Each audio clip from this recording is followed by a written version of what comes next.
let me say when your first time normal bebre ACSA and you could see say security officers are omunya kwenya used to empempi no ya na on say eno no koye say omutumi a omukura omahoden most of the time so eya kwan omufa so use no ha dwene but police for ni soldier for ni ade ni nyina they have a certain training okay so okay me catch say dey see we dwira no commission netna say committee netna say no omo a lot of observations okay ehun say police for training ni mu no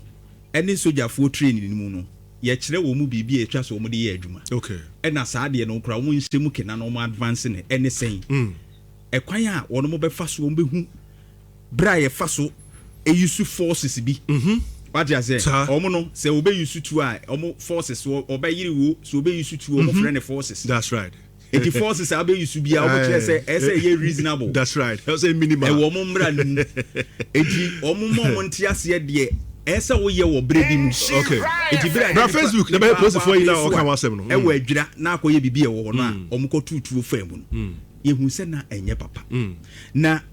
Kwabna? Yeah, Kofi. Criminal Offences Act. And then lawyer wa ha obekasa bebre. Yeah. 1960 Act 29 Section 37. Ekasa eno enema kwanyama sa etu ni ade police no nso tumi use bi o. That's right. Apart from our professional standards, I won't work, you know, no so my kwany mo mutumi use bi. But they talking about some limit. Ebra ese tuo kura ye hu public eyi a wo yi tuo no. Eno kura body pa hu. Papa. Causing fear and panic because nipa wo ho nyina no obi kura ho no mo atuo kura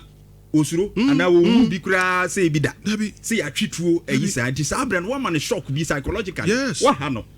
what you say o eti wo gyina nipa mu a as a police officer no ese wo hu say embra bo etuo na ekura wo ne ho ban ene ba bi ese wo yi ne kwan ese ofa so yusu na me hwe video we a section 37 no the abranti ye no and no boy bra or say allowed the use of force up to and including fatal force ebi ni tuo de ya ebi ye de bebo obi okay ye de be break obi down be man aye mere ebi aye bi yes those things it should be reasonably necessary but you say you say how reasonable therefore they are to so 37 use of force for prevention of or defense against criminal offense. Ejide na no odi defend because that guy me hu ni so okuratu dabi omo be to wi no me hu so okuratu dabi ene me hu so okuraba ada bibi o de bebo na asa no yiye na wo mu yi no bia kan ena asa kokko akosori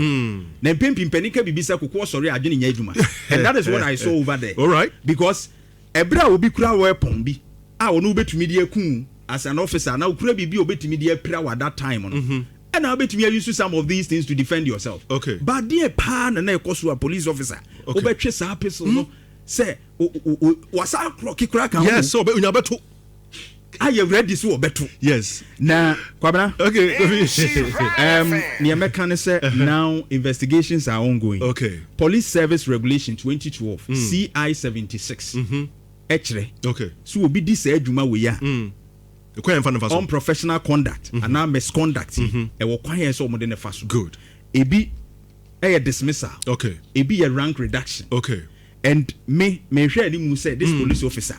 omo betwe na so ama ye nhwe na ho ama omo aka no that's right because etuo na ekura omo no is for a purpose good and just say ukura nti bibia obetumi dia ye okay very wrong okay this should be condemned even sabrin case police service no a release statement okay police service no it say no say report to am a SNK free IGP akache kura badada e kan ho asem say this thing that the person did no eja papa me that's it Kofi me that sorry yes quick one a friend is saying I think that time I was talking about